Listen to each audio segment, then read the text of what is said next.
All right, what's up, YouTube? What's going on? How's everybody doing today?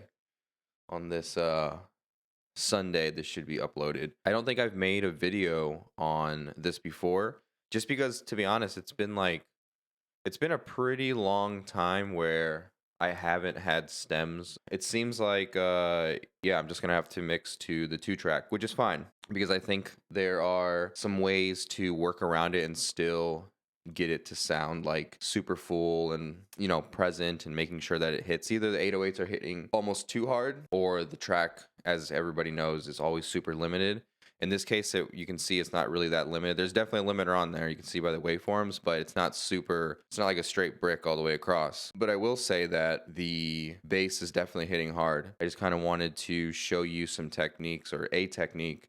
If you're running into an issue where the bass is hitting too hard, maybe the vocals aren't sitting right, or the track isn't like gluing together, I feel like there is a technique that always works for me, and I'll show you right now. So in this case, I'm using the PSP old timer multiband compressor. This is really the only multi-band compressor that I was really excited about and that I bought. The other one that I could recommend is the Tube Tech. I forget the exact name, but it's the one that they just released 2 years ago. Soft Tube did. I really like how this sounds, to be honest, and it was just easy to use, and really that's really the only reason. And let me play it before I explain what's going on. So I'll play with it on, and then I'll play the instrumental with it off.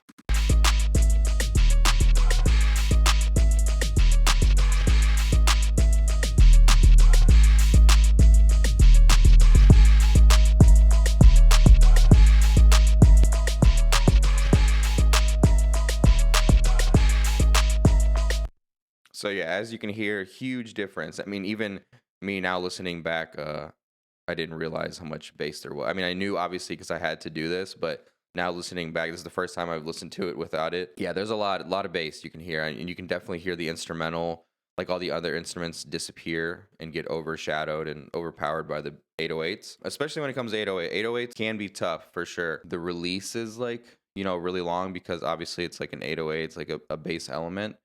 So it can be a little tricky, and especially with 808 patterns, because they're so quick for the most part, like specifically this, you gotta kind of make sure that you don't make it sound like it's over compressed and it's more of a control thing. And that's kind of really what we're trying to do here, is kind of control it. And what I like about this is that it's easy to control each section. So you can see specifically like this, obviously this can apply to almost any multi-band processor, but you can see you have your lows, your mids, and your highs. And I'll kind of show you what's going on.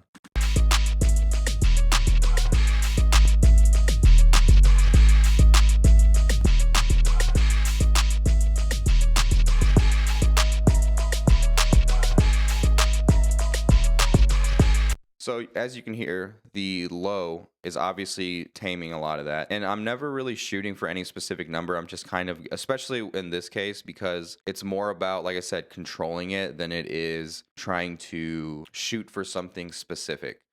Because at this point, it's kind of like the floodgates are open and we got to just kind of control this thing. Just making sure that I have enough headroom to do the things, whether it's to the instrumental or the track overall. That's really what it's about. So I'm kind of just listening until I'm like, oh, that actually feels good. I can see and I can hear that this will be enough headroom for me to do stuff on the mix bus or on the instrumental itself. First thing you can see, and I'll play it.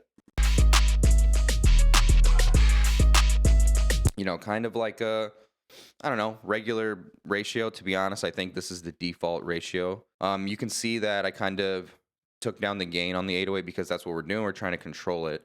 Not only compress it, but I also, want to bring the gain down a little bit, because this is like my way of thinking. Like, this is the only way I can control the 808. I like how there's width. That's really what I'm using for the rest of the instrumental. I don't know. I was kind of messing with it, and I was like, okay, cool. I got the bass under control, but now I want to push out the mids a little bit more to give more room for the vocals.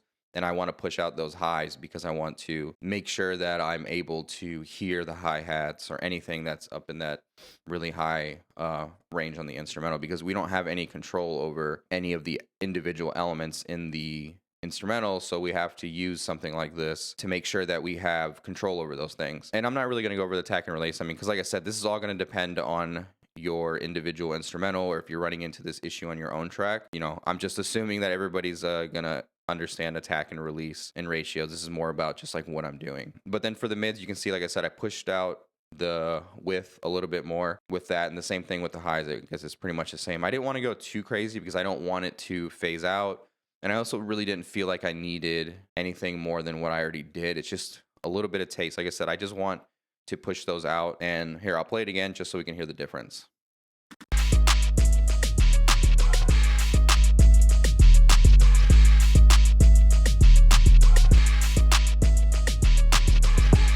Especially in the highs, that's the main thing I was listening to, is that hi-hat. I kind of wanted to, it already sounds like it's kind of panned to the left, which is something I would have naturally done already. It was kind of already doing that, and I feel like with the width knob up just a little bit, in this case to 12, it pushed out those hi-hats just a little bit more. And like I said, just to kind of get out of the way of the middle for naturally like where the vocals are going to sit. But yeah, I mean, let me know what you think. If you like this plugin, if you're watching this in the future, or if you're watching this right now when this video drops, I also have my own personal discount code that PSP gave to me for YouTube. So if you're watching this, the discount is in the link below. But anyways, let me know if this made sense. If you have any questions about the technique or anything, leave in the comments below. We reached 1,000 subscribers finally, so thanks to everybody. I appreciate that. And we're officially a YouTube partner, so shout out to everybody that's been supporting. Appreciate you. Keep watching, and I'll catch you on the next one. Peace.